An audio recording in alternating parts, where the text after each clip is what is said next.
Experience रहा, क्या कहना चाहेंगे?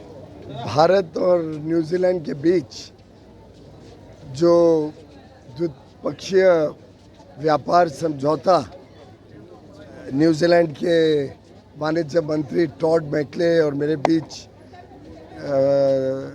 कई वर्षों से बातचीत के बाद तय हुआ, जो माननीय प्रधानमंत्री नरेंद्र मोदी जी और न्यूजीलैंड के प्रधानमंत्री क्रिस्टोफर लक्सन दोनों के बीच फाइनल हुआ, उसको कल साइन करने जा रहे हैं। उसको मोहर लग जाएगी कल, और कुछ ही महीनों में फिर वो भारत और न्यूजीलैंड के बीच बड़े पैमाने पे व्यापार भी बढ़ाने का एक साधन बनेगा। लगभग 100% जो भारत से सामान न्यूजीलैंड जाते हैं वो बिना कोई कर के, बिना कोई इंपोर्ट ड्यूटी के वहाँ पे पहुँच पाएगा। नए मौके मिलेंगे हमारे आगरा के चमड़ा व्यापार को, हमारे आगरा के विश्वकर्मा को, आगरा और उत्तर प्रदेश के अलग अलग जो हैंडलूम और handicrafts, one district one product के सामान बनाने वाले हमारे कारीगर हैं, जो हथकरघा हैं, उन सब के लिए ढेर सारे अपार नए अवसर खोलने वाला ये फ्री ट्रेड एग्रीमेंट न्यूजीलैंड के साथ कल साइन होगा। माननीय मंत्री और उनकी धर्मपत्नी भारत आए, उनकी बड़ी इच्छा थी कि ताजमहल भी देखें, और मुझे बड़ी खुशी है कि आज बड़े सवेरे उन्होंने ताजमहल के भी दर्शन किए। बहुत सुंदर उनका रिस्पांस था, उनका जो रिएक्शन था, उनको बहुत अच्छा लगा ताजमहल। और मैं बधाई दूंगा यहाँ के प्रशासन को, यहाँ के सभी सिक्योरिटी कर्मचारियों को, जो पुलिस और CISF के सभी हमारे भाई बहन यहाँ पे सेवा दे रहे हैं, हमारे टूर गाइड्स जिन्होंने बड़े सुंदर तरीके से हमें पूरा इतिहास बताया, यहाँ की विशेषताएं बताई।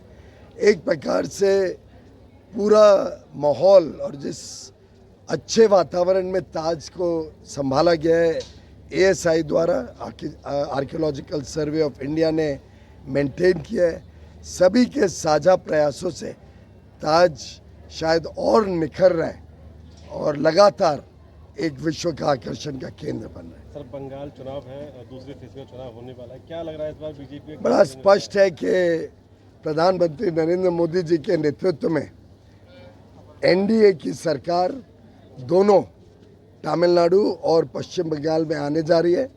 मुझे पूरा विश्वास है कि पश्चिम बंगाल के लोग जिस प्रकार से त्रस्त रहे, वर्षों वर्षों तक जो उनके साथ उत्पीड़न हुआ है, जिस प्रकार से अराजकता पश्चिम बंगाल में देखने को मिली है पिछले चुनावों में भी और दिनचर्या में भी लोगों के, इस बार बदलाव पक्का है और एक नई भारतीय जनता पार्टी की सरकार पश्चिम बंगाल में बनने जा रही है। सर, आखिरी सवाल, राघव चड्ढा वगैरह सब लोग कई 7 सांसद आम आदमी पार्टी के बीजेपी में शामिल हो गए हैं, विरोध बहुत जबरदस्त हो रहा है। आज भजन सिंह के लिख दिया, गद्दार वर्ड लिख दिया गया। मुझे लगता है कि आम आदमी पार्टी ने जिस प्रकार से, चाहे वो दिल्ली के लोग हों चाहे पंजाब के लोग हों, दोनों को त्रस्त किया। जिस पराकाष्ठा पे भ्रष्टाचार चला गया था पंजाब और दिल्ली में आम आदमी पार्टी के शासन में, कोई भी व्यक्ति उसको बर्दाश्त नहीं करता था। और स्वाभाविक है कि अगर ये सांसदों को लगा कि अब आम आदमी पार्टी के मूल्य खत्म हो गए, सिद्धांत खत्म हो गए, एक भ्रष्टाचारी समूह अरविंद केजरीवाल के इर्द गिर्द बन के रह गया, तो स्वाभाविक है कि इन्होंने पार्टी छोड़ी। हो सकता है आगे चल के और लोग छोड़ दें, क्योंकि आम आदमी पार्टी और अरविंद केजरीवाल ने लोगों की बड़ी उपेक्षा की है, लोगों के आशा आकांक्षाओं को धिक्कार किया है और एक प्रकार से भ्रष्टाचार और कुशासन के वो प्रतीक बन के रह गए। राहुल गांधी, ममता जी बंगाल में करती हुई, मोदी जी देश में करते हैं, कॉर्पोरेट को फायदा देते हैं। ये सही माने में चेहरा इंडिया अलायंस का लोगों के सामने आ गया है। एक तरफ वो तमिलनाडु में कांग्रेस इंडिया अलायंस के पार्टनर DMK के साथ है, दूसरी तरफ केरल में उनके विरोध में है और बड़े घिनौनी तरीके से जनता के बीच में एक दूसरे को गालियां देते हैं। पश्चिम बंगाल में एक दूसरे को गालियां दे रहे हैं, एक दूसरे का पर्दाफाश कर रहे हैं ममता बनर्जी और राहुल गांधी जी।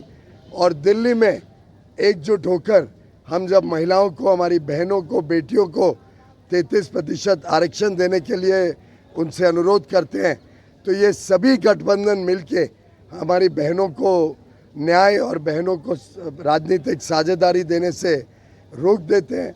ये दर्शाता है कि इनका कितना बटा हुआ सोच है और कितना बेबुनियाद इनकी अलायंस है।